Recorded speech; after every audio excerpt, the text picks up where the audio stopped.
Hello out there in the podcast world.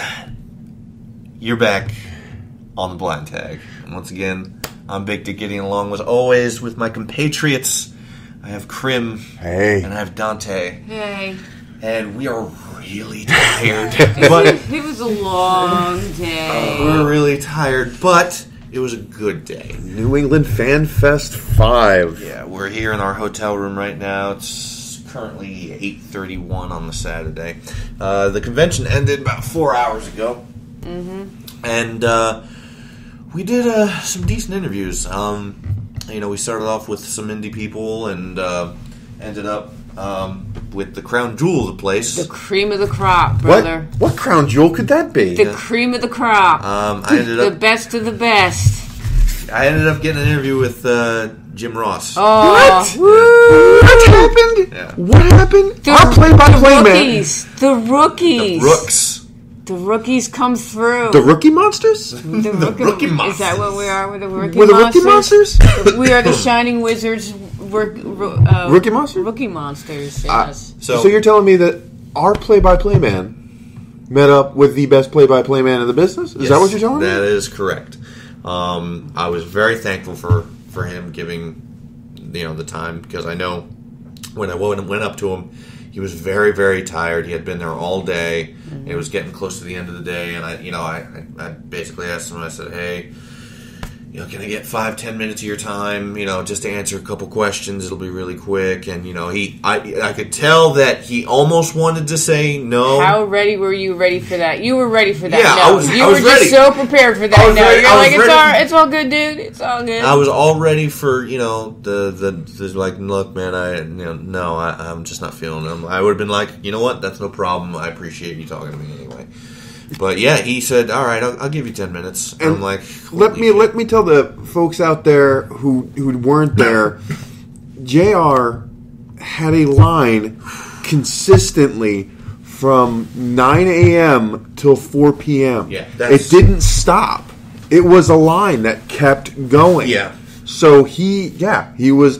Of course, he took breaks. Yeah. To use the bathroom, get something to eat, maybe. But he was signing his name from 9 to 4. And 9 to 4, jeez, like just nonstop. And it was one of those things where, you're right. I fully expected him to say, "Look, no, I just don't have the time," or anything like that. And I was like, "Yeah, I'll give you 10 minutes." And I would have wished you guys could have gotten a picture of my face when I turned around and headed back towards the table. you had like a squee face, I'm sure. Like, I got to see his face from a distance, and my poor eyes being what they are.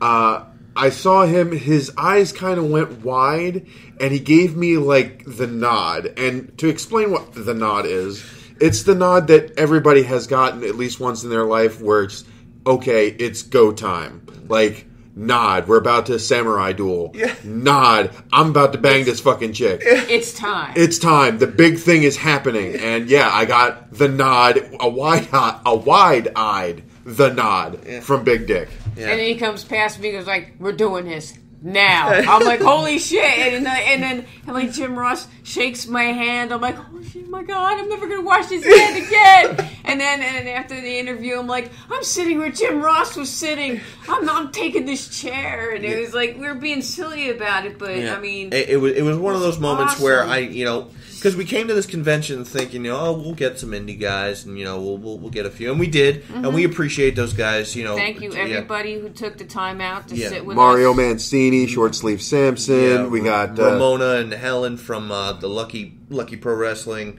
We have short sleeve, like you said, Short Sleeve Sampson. he was a great interview. That was a great interview, and all these interviews. He got a good rib on you. I He can't did. wait to play that later. He did. We have Oh. this thing that we're doing, and it's not ready yet, so I'm Yeah. not about to tell everybody what it is. But what I would have had. seen it by this point. Well, no. We're still working on it, so that's why I'm not going to announce it to everybody what it is exactly, specifically. But I will say that I had asked Short Sleeve Sampson, I'm like, I could ask you a small favor. And he turns to me, "Oh, small, huh?" I'm like, and I had this moment of, oh shit, I have fucked up. I have fucked up. So for those of you who don't know who Short Sleeve Sampson is what they call, quote unquote, a midget wrestler. He is, he was known as, he did gimmicks in WWE and as Mini Taker. He also did Mini Angle. He also was, Hornswoggle's lawyer when they did, they went to this Little People Land or whatever. And so I had asked him, can I part of a small favor? And he just stops. And he's like, small, huh? Small, like little. And I had a face on like, I had just fucked up because this man's going into the New England Pro Hall of Fame, and I just insulted this man. This man. And he just kept going, and at that point when he kept going, I knew he was fucking with me. So I'm like, oh, okay, no, yeah, it's just an itty-bitty one. And then he actually got a chuckle out of that. So, man, you should have seen your face. I'm sure I was like, oh, God! It was kind of like when Cancer asked Dan DeMann if he wanted to go to Kentucky Fried Chicken after the show. I had that face. I had that, oh, my God, what are we doing? What have I done? What did he say? The look that comes across Big Dick's face a lot of the times when I do racial humor, yes, and it's like, are we going to have to edit that later or what? It was like, I ran over the pastor's dog. This has happened. I fucked up. Oh my God! Where's the rewind time button? There's no such thing. But we appreciate all the interviews that came out. But what? You did have your moment with Jim Cornette. Sadly, he didn't have the time. Yeah, he didn't have the time. I wish we could have gotten Jim Cornette, but we didn't get the time. But you did have your private moment with him. We had we had a little discussion. It was pretty cool. Jim Cornette is a very personable man. I would have loved to get him, for about 10 minutes, but he just had a really busy schedule, which is fine. And we tried to get Glacier, but it didn't pan out. Yeah, Glacier, I don't know what happened. He said he was totally down. Really totally down, and it just never happened. Maybe the time that he spent hanging out with Goldberg for a little while that they had to actually catch up with each other. Sometimes the boys get caught up with each other because they only see each other at these conventions and stuff. And they just lose time between all the fans who want their time and the Q&As and the VP pictures and all that kind of thing. It was interesting because you brought up Bill Goldberg. It was interesting because we got a chance to watch Bill get all excited and run up to Glacier and just kind of give him like the big old holy shit it's you and gave him a power hug, and I was like, oh yeah, that's right, Glacier helped put this guy over fucking like 8 times. Yeah, like 5 times or some shit. It's to see one guy mark for another guy and somebody who's made it so much. I mean, Glacier, people knew who Glacier is, but everybody knows who Goldberg is, and that's the difference in that this guy, Goldberg, really remembers where he came from, who helped him get where he needed to get to, and that's, which also I wanted to bring up, Larry Zbyszko. Holy man, that man will stop and talk to anybody. What a wonderful guy. Which made me really think about a big difference between Comic Cons and the wrestling con, because I've done both. I've also worked both. I've also worked chiller conventions. And let me tell you, when you have a star, even a wrestling star that works a wrestling convention, God forbid you ask for a moment of their time without giving them a dime. Yeah. It's like we can't be bothered. The people at wrestling conventions, I mean, names. I mean, like Finkel, and I mean, he did the whole intro for everybody in the VIP, and just to hear that voice again. Yeah. They are more than happy to sit and share a story with you or take a picture with you. Zbyszko was outside having a smoke, and guys were just sitting there having smokes and having a photo with them. He didn't charge them money, or you can't do that with any of the guys at any of the Comic Cons. Yeah, the Comic Cons were, no, they're not like that at all. But this was my first convention. Ever. I gotta say, because, it was on the smaller scale. It was very small compared to what I've been to, yes. Yeah. But that made it easier to sort of, sort of get into. It made it easier. We had prime real estate. I was going to get into that. I was going to say our booth was at prime real estate, and that kind of see in the photos that we took. It kind of ties into the Zbyszko thing because we were all kind of just chilling out, and I'm watching Larry Zbyszko kind of Well, first off, he was wearing sandals. I mean, like, he was wearing flip-flops. He was chill. He was a Hawaiian shirt, flip-flops. Larry was in chill mode, right? I didn't even think he had a handler. No, he was just him. It was just Larry. But he was walking from, like, booth to booth, kind of looking like he was lost, but he was more along the lines of just chilling out. If anybody come up to him, he'd talk to him, put your arm around. Uncle Larry will tell you some story. I mean, like, he was just, like, I don't know if he had a booth. You know, he had a booth, but I mean, like, a booth. But it's like he came just to hang out with everybody. Yeah. And then very chill. Oh my God, what an interesting dude! I wish we could have gotten him on the. Yeah, but very chill. But yeah, we were in prime real estate, like the photos say. We were right across from JR, and then to the right of us was Tiny Lister, Debo, or the President of the Universe. Oh President my God, of the Universe. That was so awesome. We were able to actually have Zeus him call up my girlfriend and do the president from Fifth Element for her over the phone, which, Mr. Thank you so much. Yeah, we appreciate that, man. We know Tiny Lister is a listener of ours. He has to be, right? He's an avid listener. Of our podcast. Yeah. But yes, if you're listening, Mr. Lister, thank you. And we actually have video of that phone call. Yes, we do. We will put that up as well. Yeah.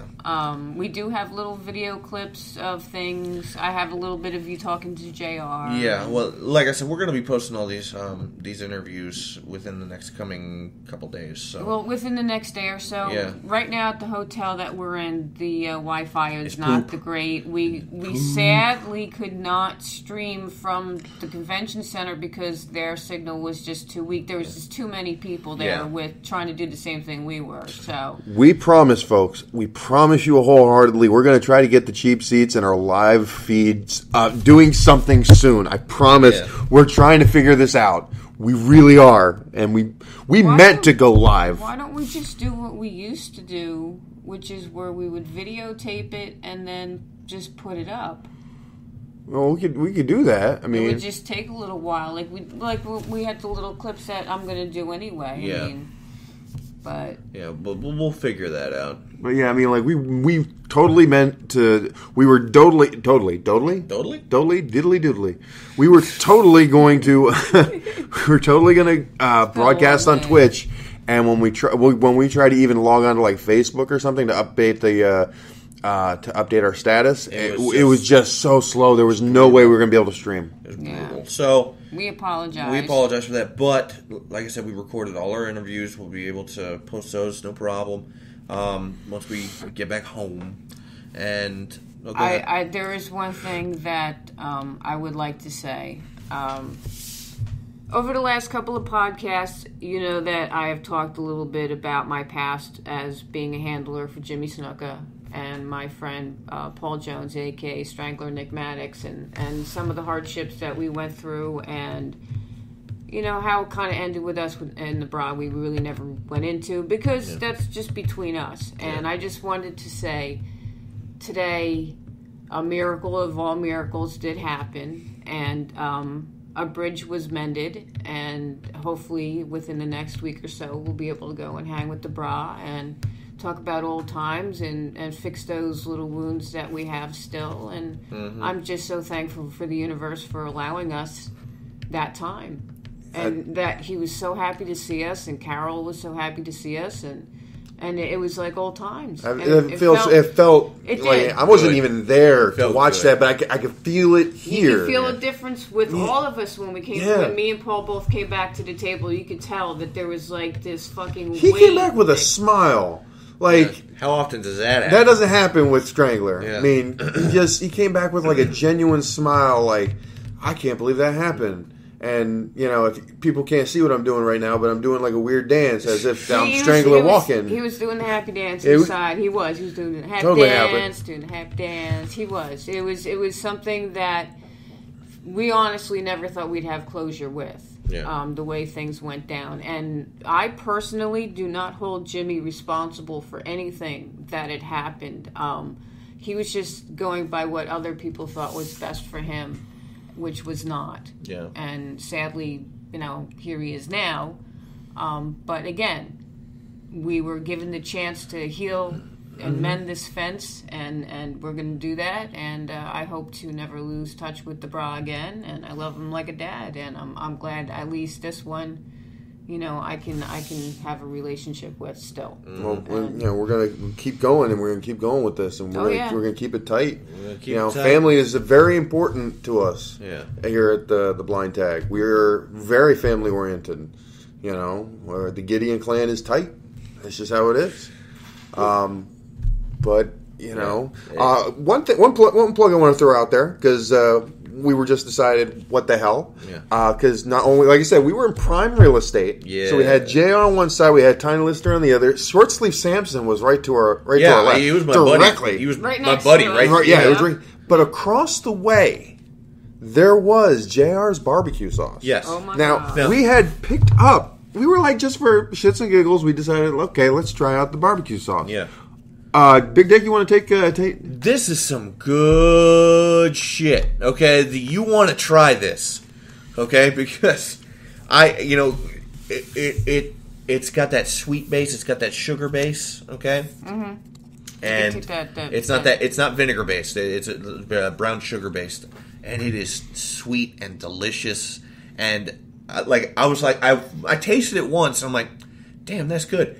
I actually had half a thought to be just dip it, start drinking it from the fucking bottle. I mean, it is really good. Yeah, I had half a thought to do. I'm like, no, Dan, don't do that. You can't. That's improper.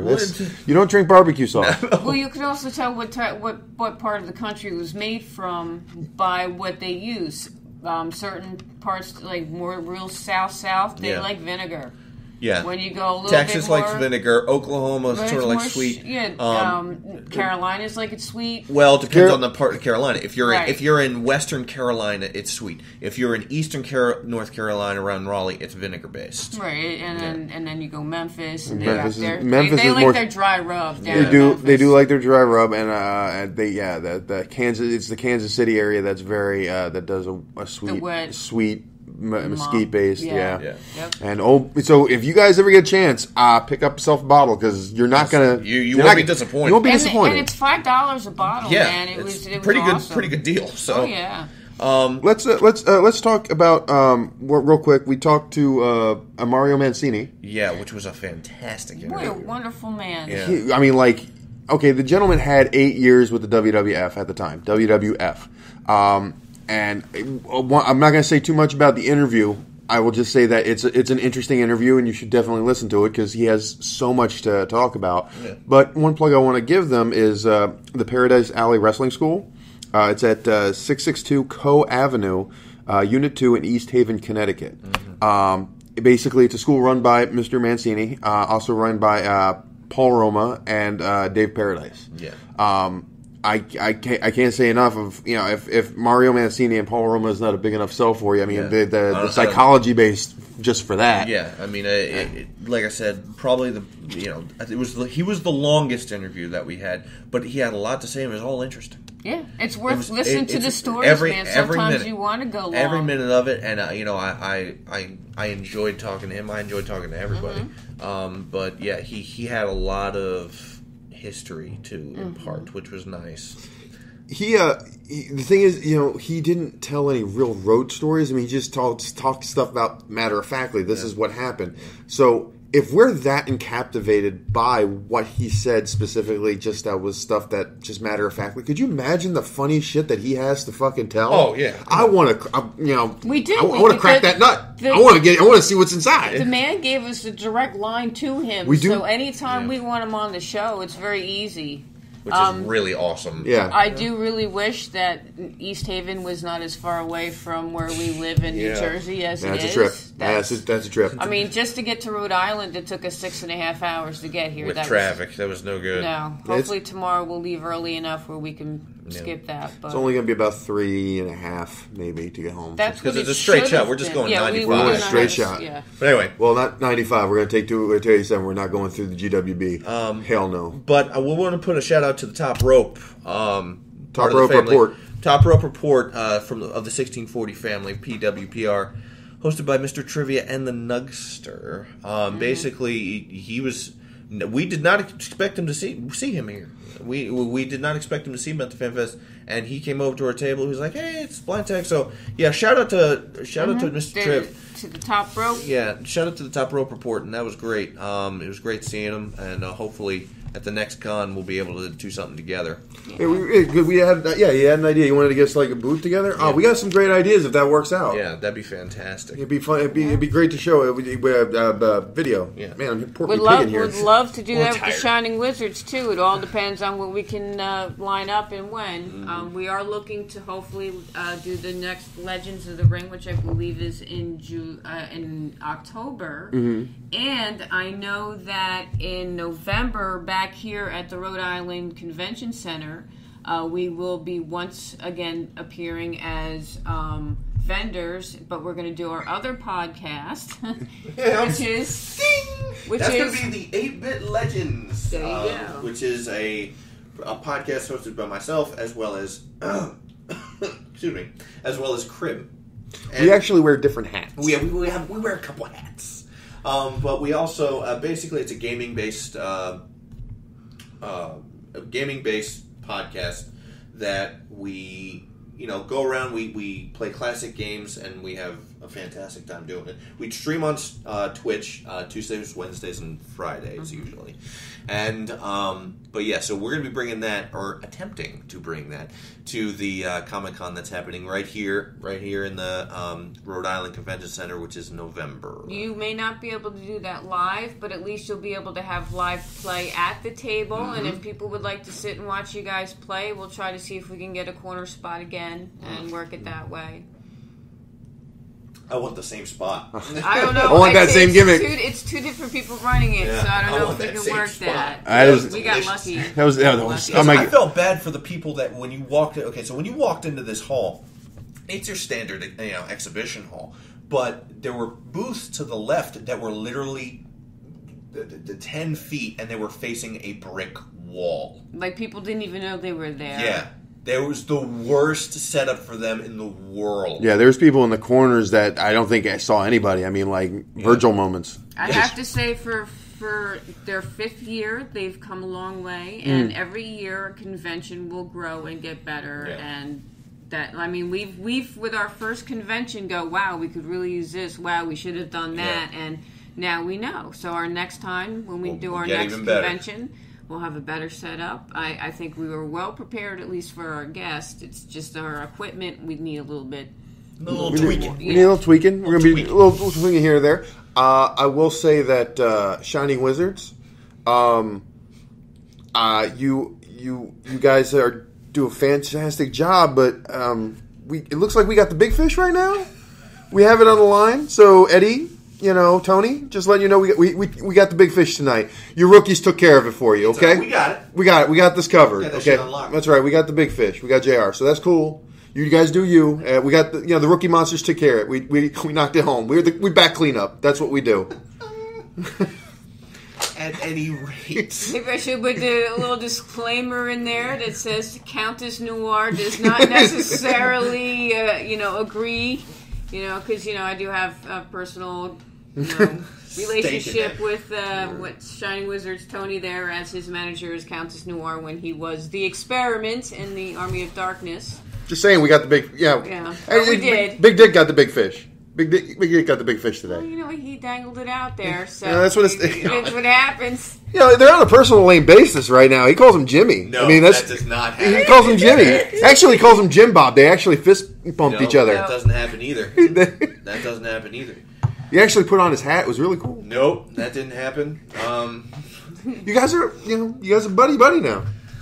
Anyway, you're getting invited to barbecues and.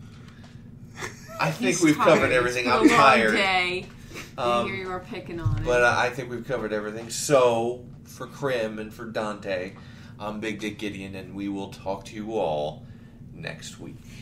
See ya. Bye. Hey guys. Hi. It's a little loud right now, but I promise. That famous voice in the background you were just listening to was not Big Dick Dudley. No. They are actually announcing who all the wrestlers are at the convention today. Can you even hear me on this microphone? That is oh my God. That's spiking. Sabu's music right there. Oh my goodness. We're still waiting. We're still waiting for lanyards. Oh, that's Finkel. Listen to that voice, people.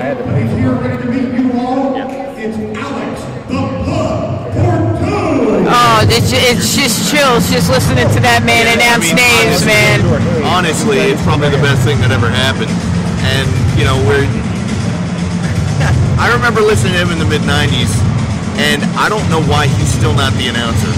So, I mean, Liliana Garcia does a great job, but she's no Fink. What can I say? Yeah. Nobody can be the Fink. But we're gonna let you go real quick. Wait, real quick. Let's tell them exactly like where we're sitting. Okay, oh my God. Okay, so we are caddy corner.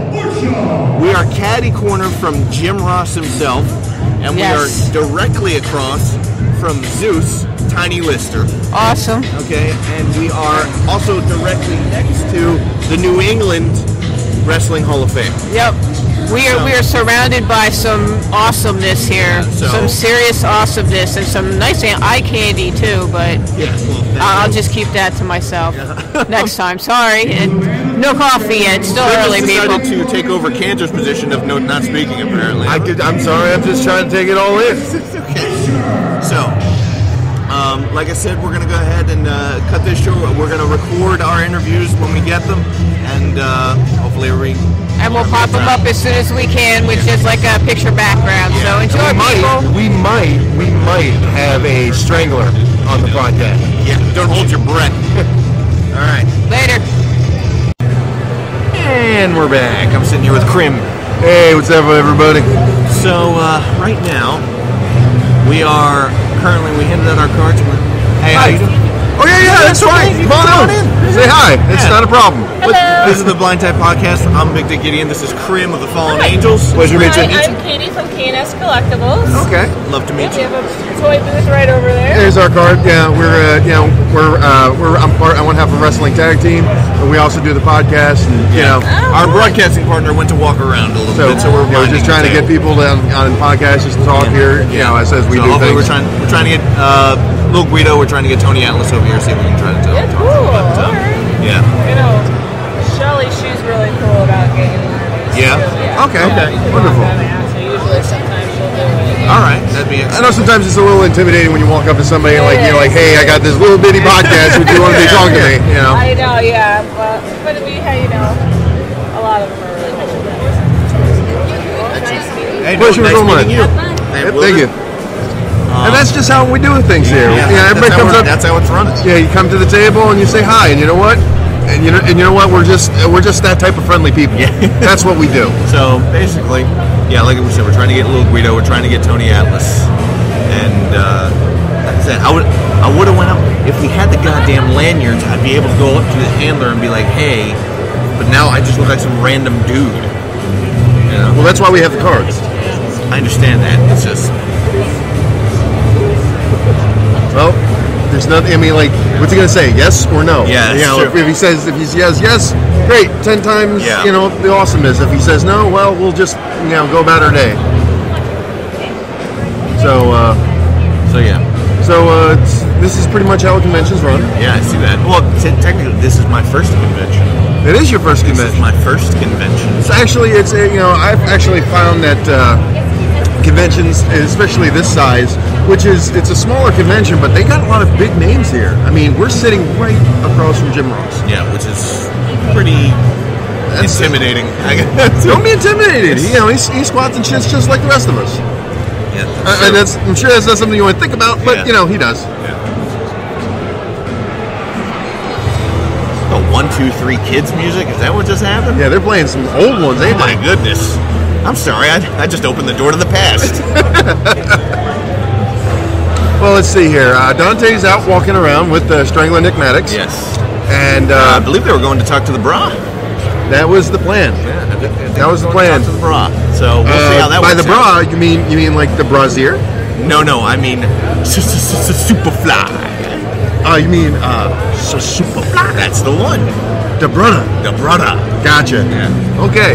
So cool. Hopefully that works out. Maybe we can get Superfly over here. So There's mention that we might get Little Guido. There's mention we might get Tony Atlas to come over and talk to us for a bit. Might get Glacier. I want to see if his line gets down. I'll be able to talk to him. Once Glacier's line gets down, we'll probably try to bring him over. Maybe we get lucky and get JR or Eric Bischoff.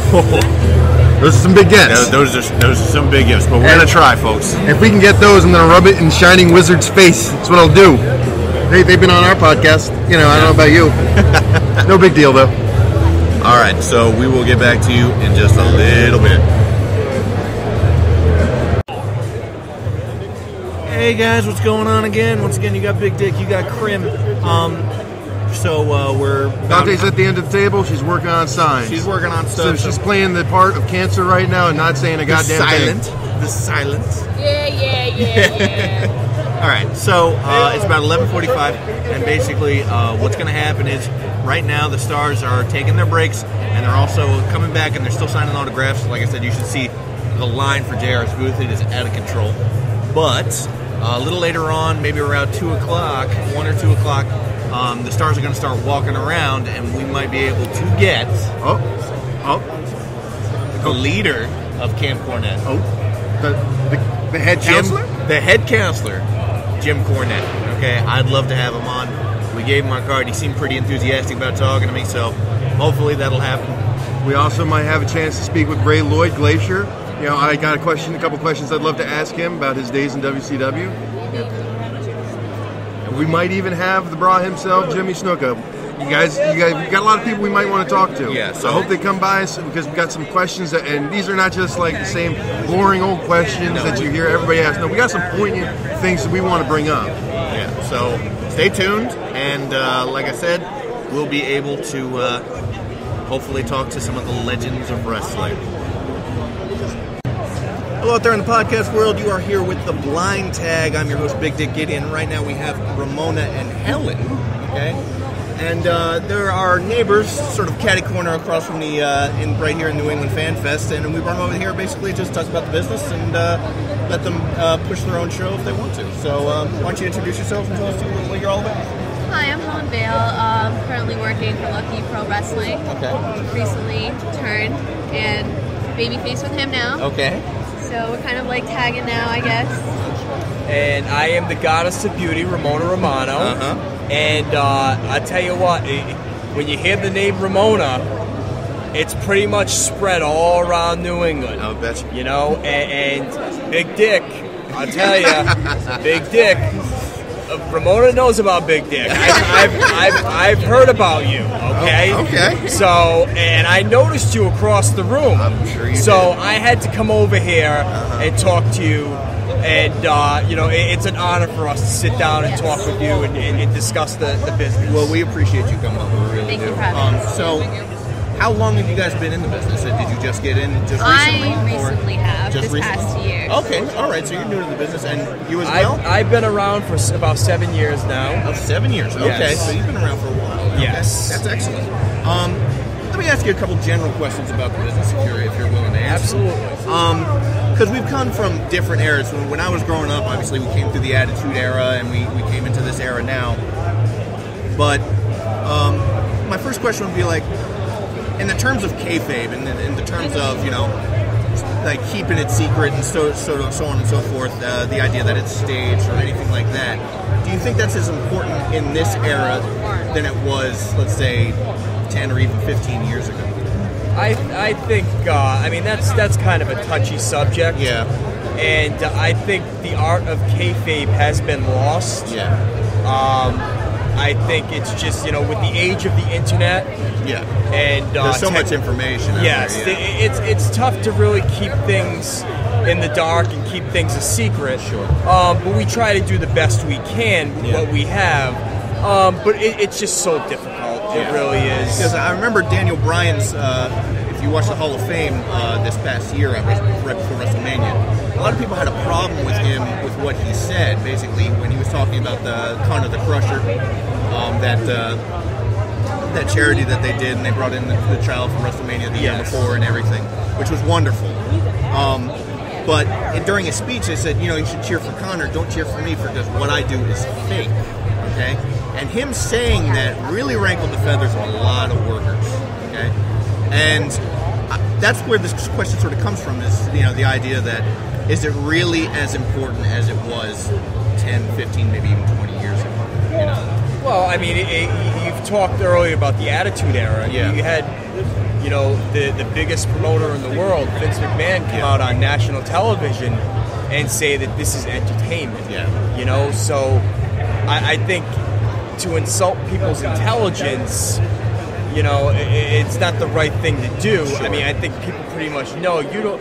I mean, whether or not you come out and say it's fake, maybe that's taken it a little bit too far. But I think pretty much for the most part, people know, and they're not dumb. Yeah, and that's sort of what I was thinking too. Moving on from that, if I could ask you another question, is it possible, with the arrival of people like Kevin Owens, made to the main roster of Raw, that the idea of a champion or a wrestler have to have a certain look, do you think that's somewhat passé at this point? I think so. What do you think? I think it helps. Well, the look obviously helps. Yeah.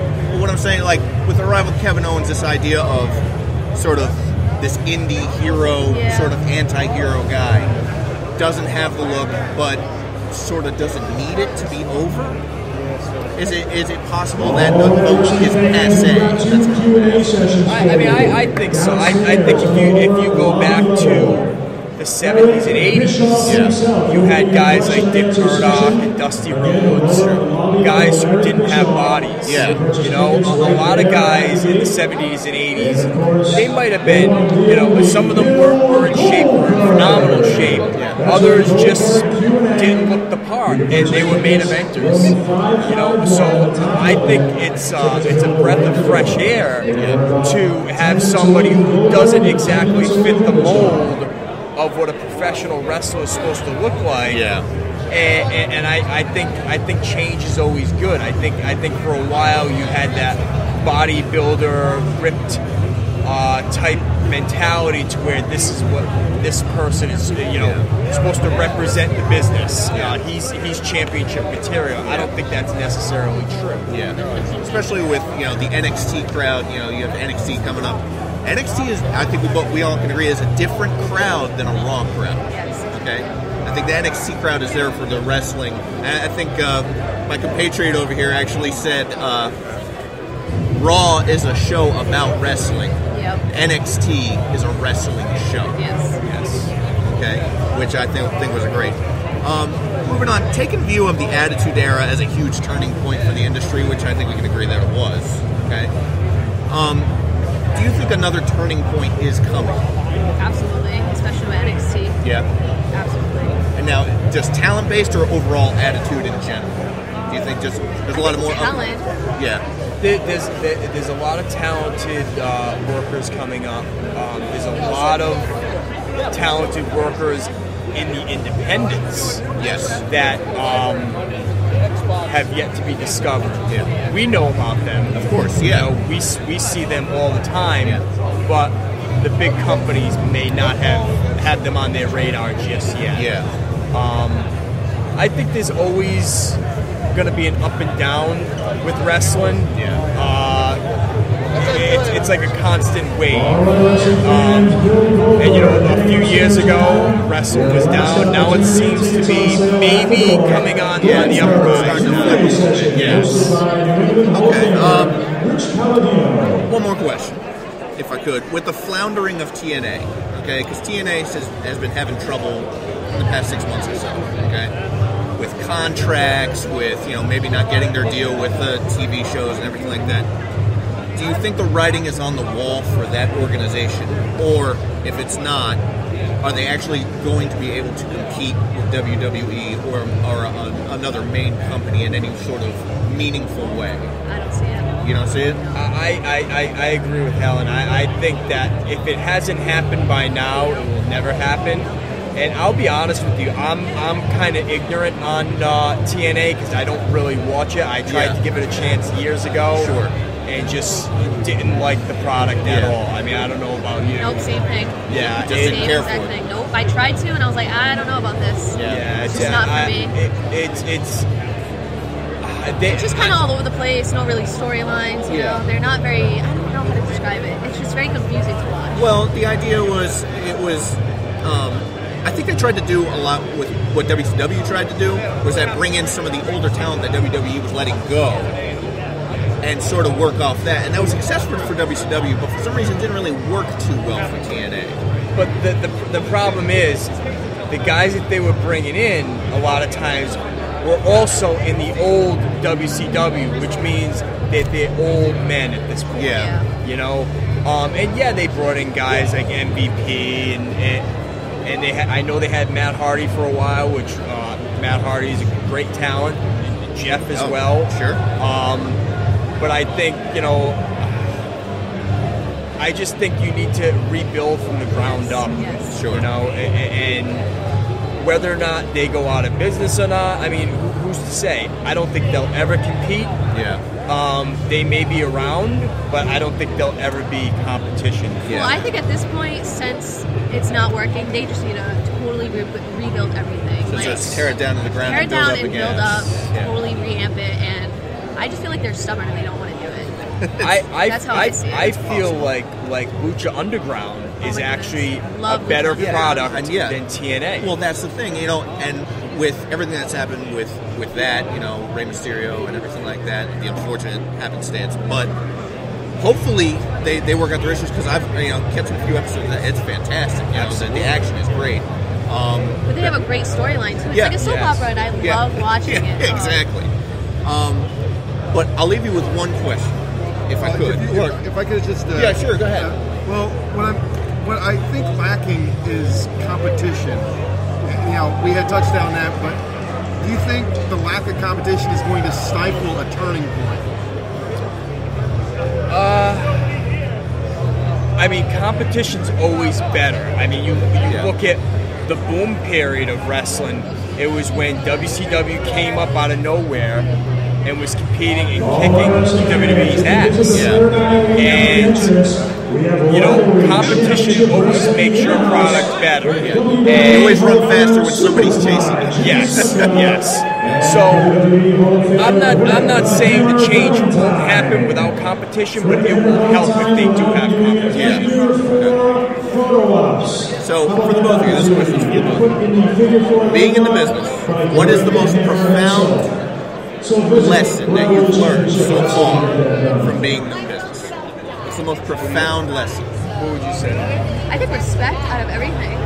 No matter who you don't like, who you have problems with, always be respectful. Always don't have a big head. Always know that you can learn something from everybody. You can pull something from everybody. So I always try to be as respectful as I can and really listen to people, especially if they're honoring me with advice and trying to show me what's right and wrong and what I can do better. There's always room for improvement, and that's what I've learned. It's funny she should bring that up, because we were actually just talking about that earlier, and I think she absolutely hit the nail on the head. I think having fun with it as well. I think if you're doing this just as a career and you look at it simply as, I need to do this, I don't like doing this, but I need to do it, that's the wrong attitude. If you're not having fun, then you need to get out. And that's the thing, right? We all started because we were fans. Yes. Right? And if you're still not a fan, you're not going to love it. I mean, that's the whole idea. So, but Helen, Ramona, I want to thank you so much for being Thank you for having us. Thank you for having us. I appreciate it. All right. And Lucky Wrestling? Lucky Pro Wrestling. We'll push that on our podcast. We'll share it. Thank you for being with us once again, and we will see you soon, I hope. Welcome once again to the Blind Tag. I'm Big Dick Gideon, and sitting next to me now is Mr. Mario Mancini. Thank you for being with us today. My pleasure. I'd like to be here. So tell us a little about yourself. You run a school, is that correct? Yeah, Paradise Alley Wrestling School with Paul Roma in East Haven, Connecticut. Okay, excellent. Now, how long have you been doing that? Been doing about a year now. Yeah. We decided to open one up. Doing pretty well. We got That's a couple of great athletes in there. Look like they'll make something themselves. We'll start out on the independent circuit first. Sure. That's excellent. Now, I'll just hit you with a couple questions, if that's all right. Sure. Just basically general questions about the business. Do you think the era of kayfabe is sort of at an end when it comes to, just the general internet and, information that's out there. I'll give you an example. When Daniel Bryan did his Hall of Fame speech this past year, and he basically said what he did was fake, and they should cheer for Conor. A lot of people had a problem with that. Do you think kayfabe is sort of by and gone, or do you think that we should still stick to a certain amount of... Kayfabe's dead. Yeah. I can remember working with Terry Funk on a TV taping, and we ended up outside the ring, and the cameraman came right up on us. Yeah. So he kind of looked at me with his eyes wide, and I knew it was coming. He just kind of clocked me. And I clocked him back. And, we got back in the dressing room and we hugged, and he said, "Sorry, kid, the cameraman came right up on us, Yeah. So I had to let you have it." And I said, I understand. Kayfabe was Gorilla Monsoon's license plate. The era of kayfabe is over. The era of the informed fan. Even when the students came into one student in particular came in, and he already had a marketing niche and his gimmick, and he kind of hit his head and he had a concussion. He thought he had a concussion and he didn't. He was just being precautious. And I come from the era where you get hurt in the ring and the coach asks you if you're okay, and you're like, "I'm fine." It's like such a business now, and even back then, there were people that got into wrestling maybe because they failed at other athletic things and they couldn't turn pro, so they turned to wrestling as a business. But then you had the guy that got into wrestling because he loved it. The feel of the ropes, the bang of the canvas, the feel of the turnbuckles, just professional wrestling for me was always like a romance, I got in it because I wanted it and I loved it, and I think that makes the best wrestler. The idea is that you want to love what you do, right? So you want to be able to have that passion. You want to have the passion for it. It's like, this sports entertainment stuff, and the era of kayfabe, and I've done a lot of these interviews, and I'm very candid and very honest. I say what's on my mind. We appreciate that. And the product today is just garbage. I'd be very hard pressed to agree to argue against you on that. The thing about it is, here's the deal. And when I was wrestling, the production crew was George Scott, Pat Patterson, Terry Garvin, Jay Strongbow, Arnold Skolin, Blackjack Lanza, Grizzly, Ted Grizzly,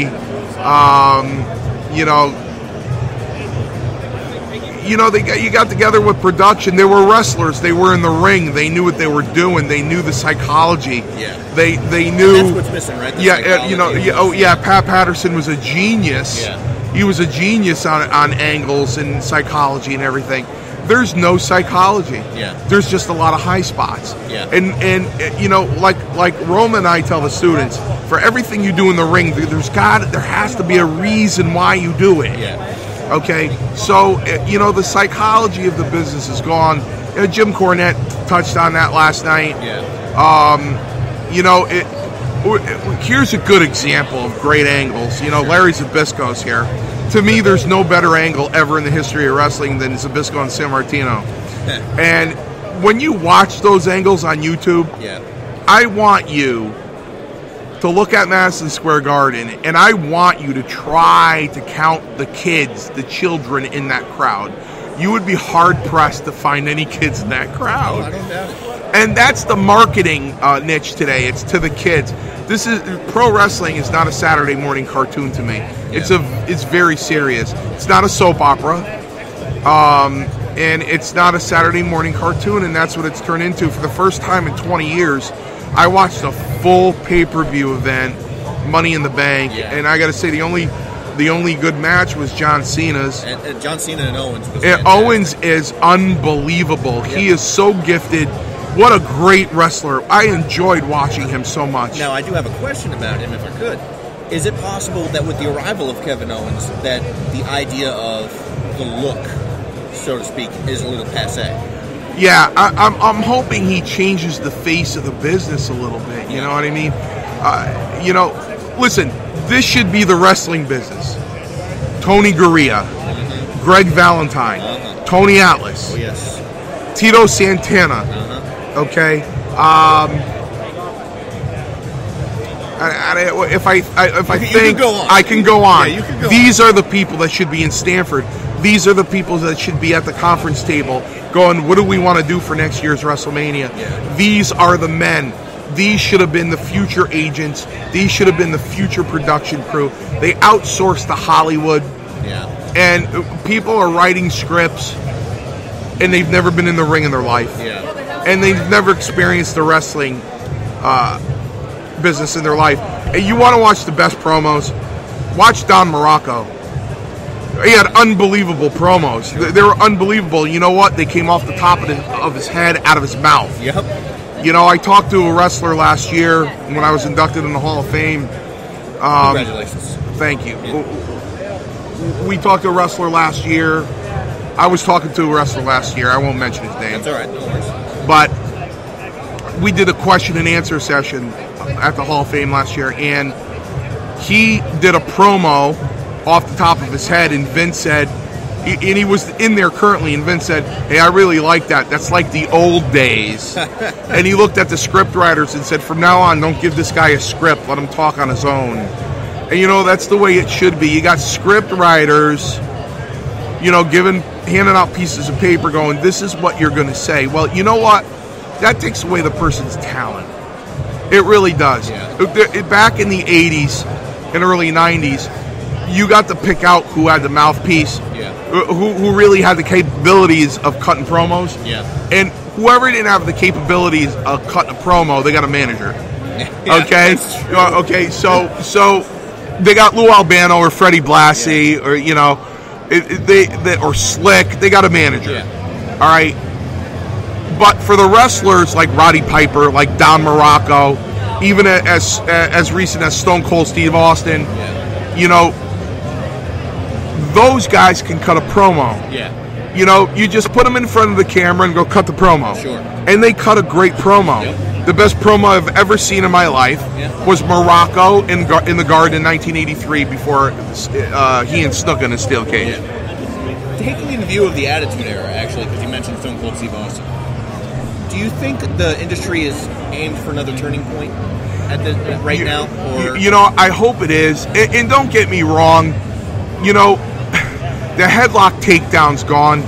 It's gone. The headlock takedowns are boring.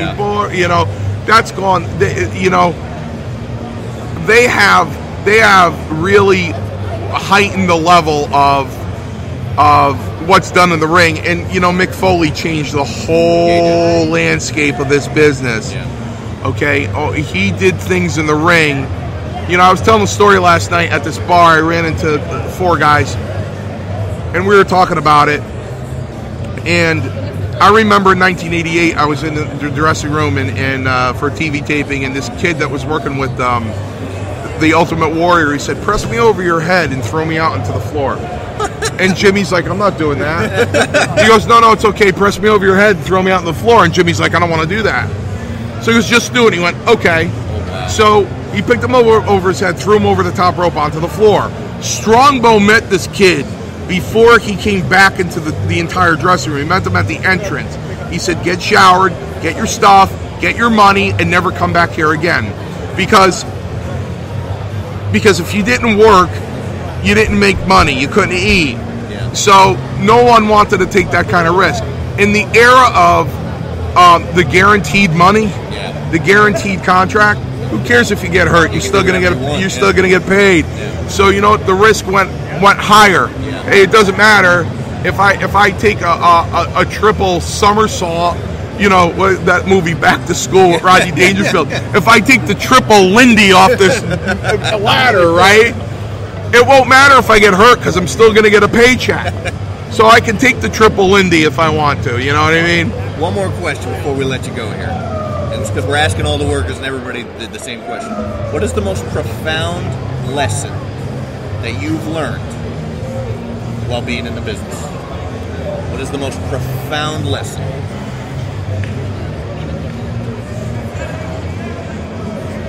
I think, after being in the World Wrestling Federation for 8 years, and I love Vince McMahon. Vince McMahon never did anything to me. Sure. He was never hostile to me. He was never mean to me. He was fine. Most profound lesson. The people underneath him. Yeah. What was done and the acts that were committed in order to get a torn sweatshirt and a cigar. That sucked. That was. I learned that, if I went that way, I might have gotten a break. But you know what? I'm 49 years old now, and I can walk the streets, but I have my head held high. Yeah. I have 7 children that I can look in the face, Beautiful. right in the eye, and I'm proud of that. And I wanted it badly, but I wanted it on my sheer talent and ability, which I had a lot of, but was never able to use a lot of the times, especially on TV. So to see that and know somebody could make it on that was, if I could tell you how many arguments I had with Strongbow, because he was like my second father. Sure. It was just unbelievable to see the business like that, and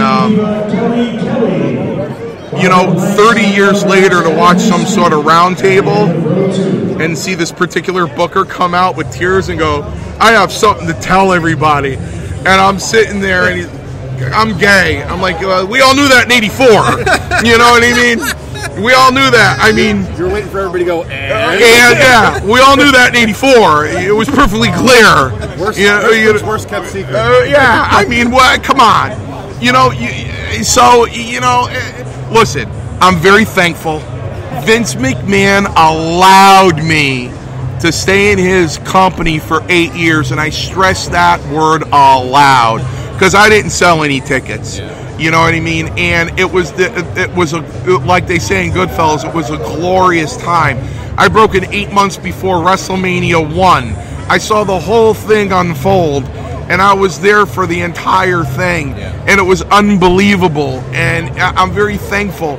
I'm very thankful that after my house shows, I came back and Arnold Skolin said, "Come here, kid, let me show you what to do tomorrow night." And Gorilla Monsoon would say, "Come here, kid, let me tell you what you should do tomorrow night." And Strongbow would say the same thing to me. And I try to pass this along now to my students. And Roma tries to pass this along to the students. Fuji taught so many people so many things in the business.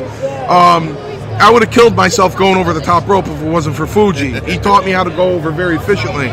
And like Hercules used to say in the dressing room, nobody goes over the top like Mancini. So,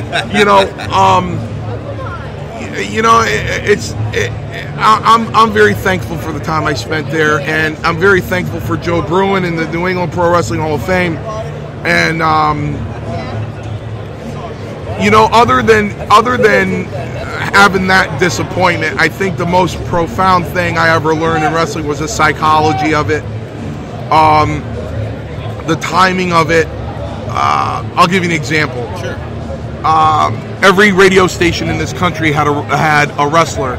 It was a promotion. His name was Fracture Fransberg, and I was Fracture Fransberg for a little bit. Had a blue mask and a blue cape, blue tights, had FF on it, and my finish was a swinging neck breaker, and I went on tour. And the first night I had Jose Luis Rivera.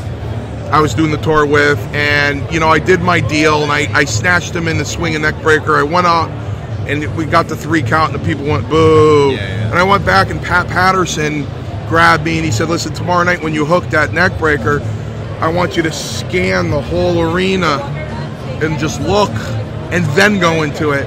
And I got a lot more heat like that. Yeah. Arnold Skolin, I was working with Leaping Lanny Poffo, and the finish was a flying body press off the second rope. He slams me, and I get up, and I'm walking toward the corner. And he does the flying body press, and I get the 3 count, and the people go, "Yay!" Skolin grabs me, and he goes, "After the slam tomorrow night, get up walk backwards, and then put that right leg up to turn around. When you put that right leg up to turn around, he'll already be in the air. So the minute I turned around, he hit me with it, and the place popped like crazy. The night before, I was walking toward it. Yeah. You know, those little things, those tiny little psychology things were very profound. Sure. You know, it was unbelievable what I was taught in that business. And I enjoyed myself. By 1988, I knew what my job was going to be, and I said to myself, you know what? If this is going to be what it is, I'm going to be the best damn guy in here that does it.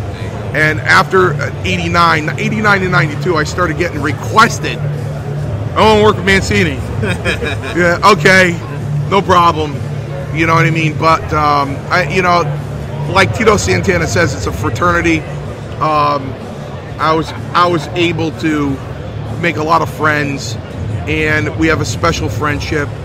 It's hard to describe it. It's hard to describe the feeling. Yeah. It's a fraternity, and it's forever, and it's a brotherhood, and I'm so proud that I was a part of it, and I'm so very fortunate that I was a part of it. Mr. Mancini, I want to thank you so much for being with us today. Not a problem. We appreciate it. Sir. Okay, good talking to you guys. All right. Hello once again, welcome back to the Blind Tag. I am Big Dick Gideon, your host, and along with me right now I have Short Sleeve Sampson, one of the legends of the Indy area, as well as you've been to the Big Dance a couple times. I've been there several times, yes. I've been pretty fortunate, you know. Tell us about that, yeah, go ahead, tell us about yourself. Oh, I mean, I've been, you know, like you said, I've been in the business now for 16 years and stuff. Okay. And I've had a chance to work all over North America, from the U.S., Canada, Puerto Rico. Yeah. I've had chances to work for WWE, doing a lot of the parody spots with all the different superstars. If I'm not mistaken, you were Mini Angle, is that correct? That was one of the things I've done. Yes, okay. yes. I remember now. That was Mini Angle, Mini Undertaker. Yes. Let me see. I did Spirit Squad. Okay. Yep. Hornswoggle's Attorney. I started the whole juniors division when they were trying to do that, which is, obviously try to change the phrase, but it was their version of a midget wrestling division. Yeah, I got you. And then just last year I was Mini Jerry Lawler in for the WLC match on Extreme Rules pay-per-view. That's great. Yeah, I remember that now.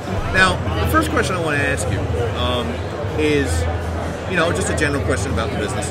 Do you think the era of kayfabe is sort of done? With the amount of information, the internet, the rise of the internet, do you think the idea of kayfabe is sort of over? I don't think it should ever be over. Okay. In all honesty, I mean, everybody's going to give you their different opinion and stuff like that, and obviously everything's out on social media and everybody follows what's going on the internet. But at the same time, do we think that a magician should be done because everybody knows how to do the tricks? That's an excellent point. I think that, it is more, we need to work harder at it, and we need to pay more attention to it. Yeah. But at the same time, I mean, the fans wouldn't be following wrestling if they didn't still, maybe in the back of their mind, still believe it. That's true. Yeah. I mean, I think what needs to happen is that we need to be a lot more sensitive to, this business and show the respect and give it the respect it's deserved and everything like that. So, and at the same time, I mean, heck, how do you not know that I do not like this guy or I do like this guy? That's true. And the thing is, the reason I bring it up is because if you watched the Hall of Fame this past year, Daniel Bryan's speech when he was talking about Connor the Crusher, a lot of people were really rankled with the idea that what he said. He said, cheer for Connor, don't necessarily cheer for me because what I do is fake. Okay? And a lot of people had a problem with that, and that sort of brought up the issue of kayfabe. Should it still be around? Should it not really still be around? There's a lot of angst about it. That's the reason I wanted to ask you. Like, do you have a problem with what he said? I guess I should ask. You know what? In all honesty, everybody has their own opinion in this business, and I think everybody's entitled to that. You know what I'm trying to say? As far as what Daniel Bryan said, that's what he's at. That's what he believes, and that's great. I respect that as for his professionalism and everything. But for me, I'm accountable at the end of the day and at the end of my career as far as what I'm doing, as far as what I'm believing, and as far as what I'm representing to the fans. And I mean, at the end of the day, in all honesty, nobody knows the person that I'm wrestling with that night, if I really do like him or if I don't like him. Granted, a promoter put us together and, said that we're supposed to be working together. But if that's the case, if there's really no kayfabe, then I guess there's really no babyface. There's really no heel. There's really no storyline. All you're going to do is you're basically going to have, a schoolyard fight, and that's not what wrestling is about. Yeah. It's about characters. Yeah, it's about building up these heroes and villains. And no, I absolutely understand. Exactly. Now, speaking of villains, okay, is it possible that the arrival of Kevin Owens from NXT to WWE, Kevin Owens, to the main roster, that the idea of the look is sort of passé? I personally think that them bringing up Kevin Owens is awesome. Yeah. I really, really do. Because the fact that I know when I was younger and watching wrestling as a fan, which I still am today, obviously that's why I'm in this business, there were characters, there were gimmicks. Everybody was different. You had the Andre the Giant, you had the Hogan, you had the Snooker, you had the George Animal Steel, you know what I mean, the Bundys. Everybody had their own image, and we've gone away from that. So to bring somebody like Owens in now, who does not look the 285 tanned, cut, chiseled, wearing trunks, it's phenomenal. It really, really is. I mean, no different than a Mick Foley of modern day. You know what I mean? So, no, I personally support it. Yeah. Taking a view of, the eras that we've seen, you said you've been in the business for about 15, 16 years or so. Viewing the Attitude Era as a turning point for the industry, okay, do you think another turning point is imminent?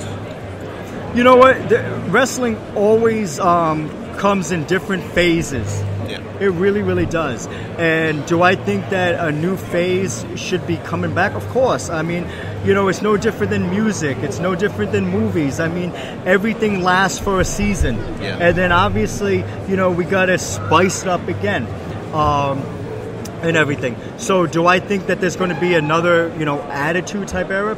There could be, I mean, definitely. I think what really needs to happen, and I know people, again, have different opinions, this is my opinion about it, is that I remember going to shows as a kid with my parents, and, it was the thing to do. And if we weren't at a live show, we were watching on TV.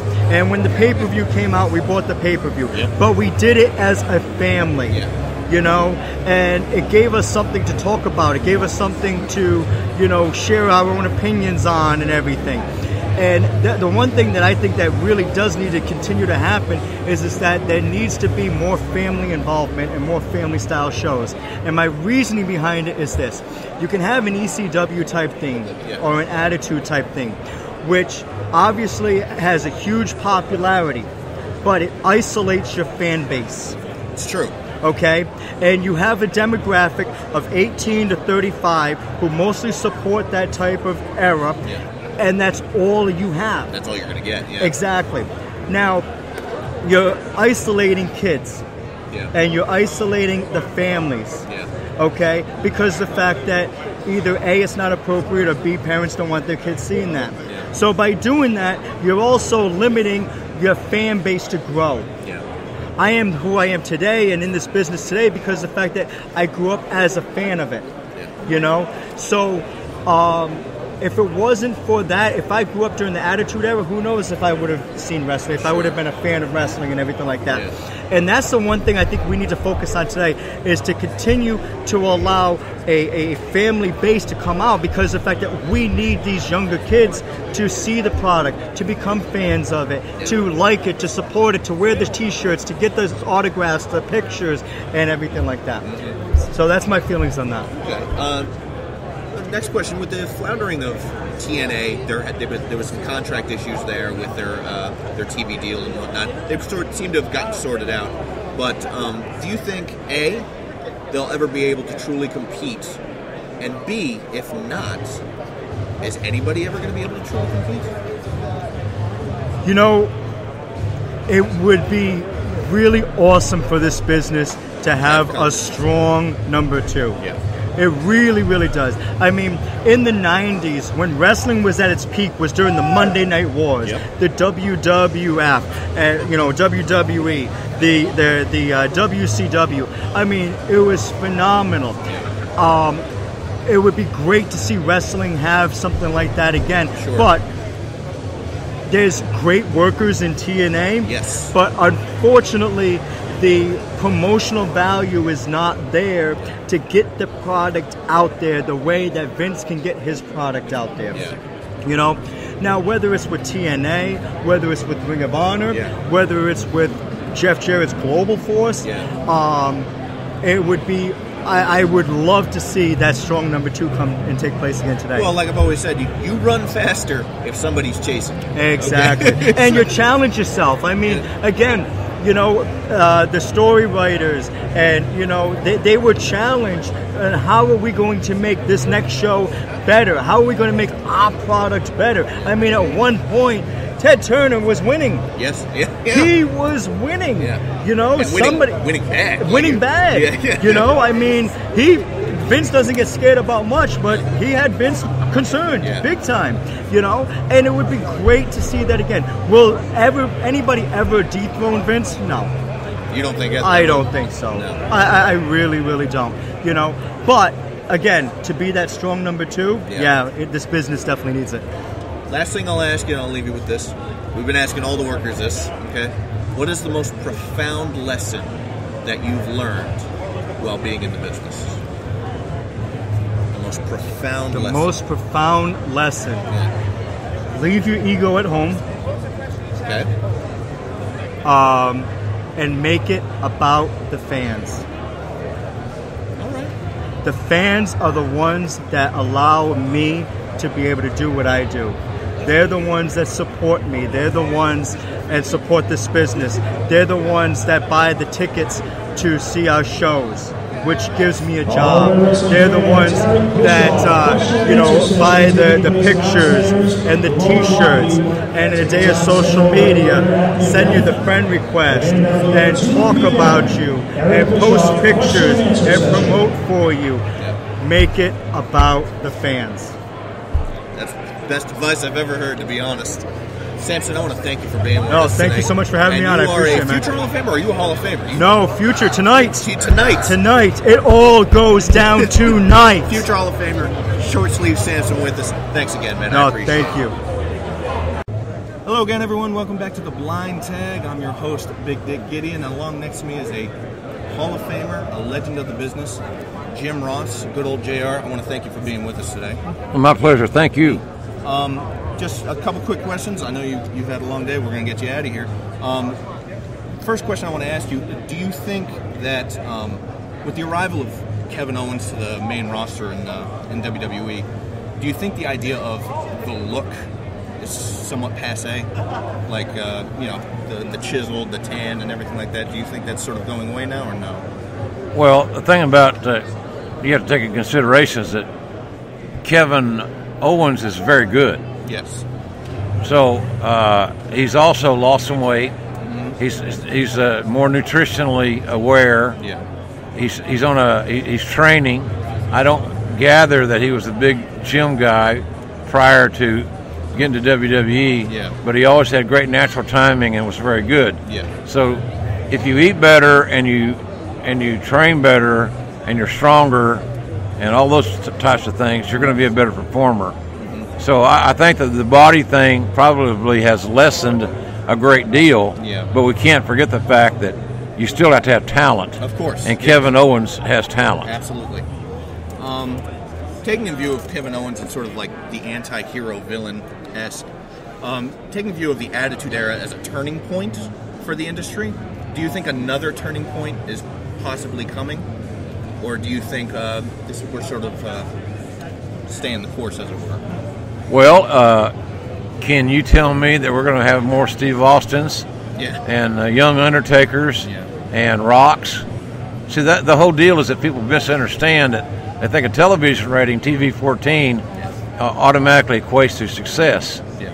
And it has little to do with the success of a TV show, and everything regarding the success of a television program starts with the roster and the talent, and then those talents being put in positions to accentuate their strengths and basically conceal their weaknesses. Yeah. So, you'd love to see the success for WWE, because when WWE got really hot with the Attitude Era, it helped all wrestling organizations. That's true. And when WWF got real hot in the first 3 WrestleMania period, it helped all wrestling companies. Absolutely. So it's not really a matter of TV 14 is going to solve anybody's problems. Yeah. It's a matter of building a very deep, competitive talent roster. Okay. That's true. Last question, and we'll get you out of here. We've been asking all the workers this. It's sort of a general question for everybody. What is the most profound lesson or fact that you've learned while working in the business? Well, I know that you cannot be a star without the intangible it factor. And there's not a promoter in the world that can teach it. There's not a coach. There's not a seminar you can attend. You either have it or you don't. The best wrestlers are those that are natural extensions of their own personality. But if you want to know, so there's that, philosophically. Yeah. The lesson I learned early on that has helped me in every walk of life is keeping your word and being reliable. There's not a promoter in the world who wants to invest big money in promoting a talent that may look like a can't-miss guy, like a Brock Lesnar, if you can't rely on him and can't depend on him. So reliability and dependability in any field of endeavor is paramount for success. It has nothing to do with how many Hurricane Ranas you can do, or how many super kicks you can do, or how many flying Walinda high spots you can do. It's about reliability and dependability, and then of course you always want to communicate or in contact come in contact with the audience. So there's a lot of lessons, but I think it starts with being reliable and keeping your commitments, and that goes for every walk of life.